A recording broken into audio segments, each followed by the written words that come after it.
mikolo tosekelaki na mosolo ya mboka Kongo ekoki tofungwani miso lelo tomoni bozoba nyonso tosali mpo ya kobongisa Kongo aveni ebongi tosala moto nyonso ata mwana. Messieurs et dames, bienvenue dans ce rendez-vous vespéral de votre émission Congo Story, l'émission qu'il faut pour connaître l'histoire de la République démocratique du Congo.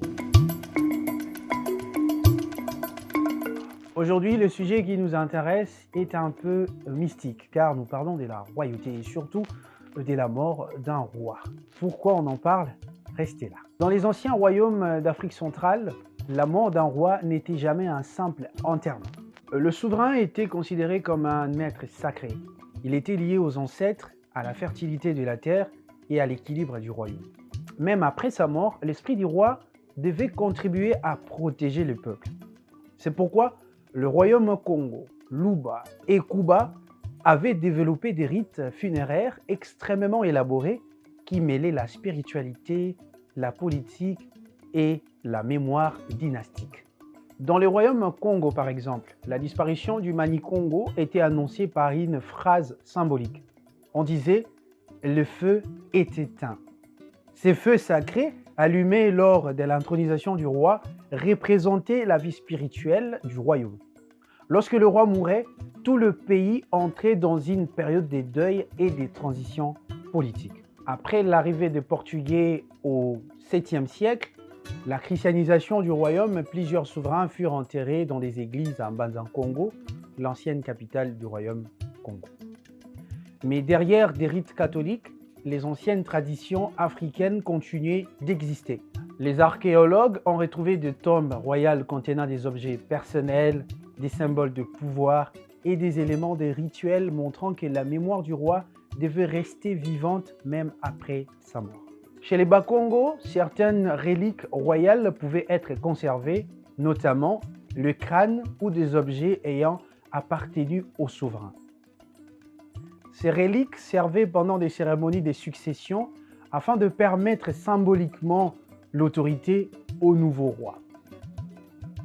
Le pouvoir ne venait donc pas seulement des vivants, mais aussi des ancêtres.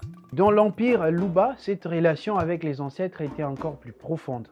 Les Mulopwe, qui étaient le roi sacré, étaient vus comme un intermédiaire entre le monde visible et invisible.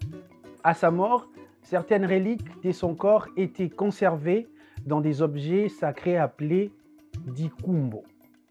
Ces reliques symbolisaient la continuité du royaume et la présence spirituelle des anciens souverains, c'est-à-dire la royauté était éternelle. Même lorsqu'on mourait, les rois continuaient à exercer une influence. Les traditions Luba racontent également que lors de l'intronisation, les nouveaux rois devaient passer par des rites sacrés impliquant les reliques et les objets des anciens royaumes. Et d'ailleurs, si vous avez regardé le film Panthère Noire, vous allez voir qu'il y a une partie où on explique l'intronisation du nouveau roi qui devait entrer en contact avec les anciens souverains. Ces rituels signifiaient que le nouveau roi devenait le prolongement spirituel de ceux qui avaient régné avant lui. Chez les Luba, la mémoire royale était protégée par les Bamboudiers, appelés aussi les hommes de mémoire. Leur mission était de conserver l'histoire des rois, les traditions du royaume et le secret du pouvoir. Ils utilisaient notamment les Lukasa, une tablette de mémoire sacrée qui servait à transmettre l'histoire dynastique. Ainsi, même mort, le roi continuait d'exister à travers des récits, des symboles, mais également des rites. Dans les royaumes Kuba, les rites royaux atteignaient une dimension artistique exceptionnelle. Les souverains, appelés Nim, étaient représentés par des statues sacrées connues sous le nom des Ndop. Ces sculptures n'étaient pas de simples portraits. Elles étaient considérées comme le double spirituel du roi. Chaque Ndop possédait des symboles uniques représentant le règne du souverain. Les statues étaient conservées dans des appartements royaux et recevaient des huiles sacrées. Les Kuba croyaient même que si les rois étaient blessés ou malades, les Ndop pouvaient montrer le même signe. Après la mort du souverain, la statue devenait les lieux symboliques où son esprit continuait d'habiter. Les funérailles Kuba étaient également des grands événements politiques et sociaux. Les nobles apportaient des objets précieux appelés bongotol autour du corps du défunt afin d'honorer sa mémoire. C'était aussi l'occasion d'affirmer leur fidélité au royaume. Ces cérémonies mélangeaient religion, prestige et transmission du pouvoir. Dans ces trois royaumes, une même idée dominait. Le roi ne mourait jamais complètement. Et c'était ça l'idée dans les royaumes d'Afrique centrale à l'époque. Son corps, ses reliques, ses statues ou ses objets sacrés continuaient d'assurer la protection spirituelle du royaume.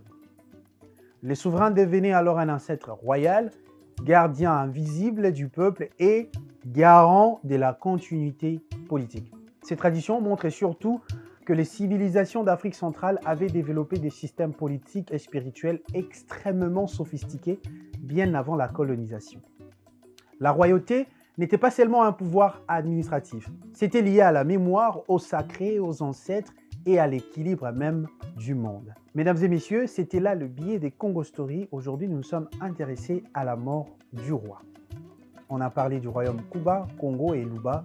Nous sommes allés plus profondément pour connaître comment s'est passée la mort du roi et pourquoi les rois restaient toujours rois malgré sa mort. Et on a compris que l'organisation dans ces royaumes était bien assurée avant même la colonisation. Nous allons nous retrouver plus tard. Pour le moment, restez en bonne santé et suivez votre chaîne Inno Télévision. Au revoir.